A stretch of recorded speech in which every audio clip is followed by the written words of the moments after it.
Wherever you go, whatever you do, throw a little at it. Omax, Vest and Briefs.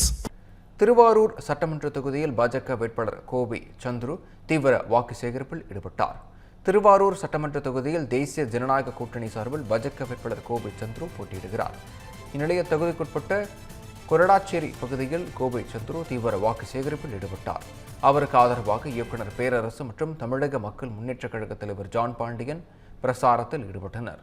அப்போது பேசிய இயக்குநர் பேரரசு, சிறுபான்மையினரை ஏமாற்றி திமுக வாக்கு வங்கியை தக்கவைத்துக் கொள்ள பார்க்கிறது என தெரிவித்தார். இதனையடுத்து பேசிய தமிழக மக்கள் முன்னேற்ற கழக தலைவர் ஜான் பாண்டியன், 5 ஆண்டுகளாக பாலியல் வன்கொடுமைகள் பெருகி கொடுங்கோல் ஆட்சி நடைபெற்று வருகிறது என விமர்சித்தார். பிரசாரத்தில் கூட்டணி கட்சி நிர்வாகிகள் உள்ளிட்ட ஏராளமானோர் பங்கேற்றனர்.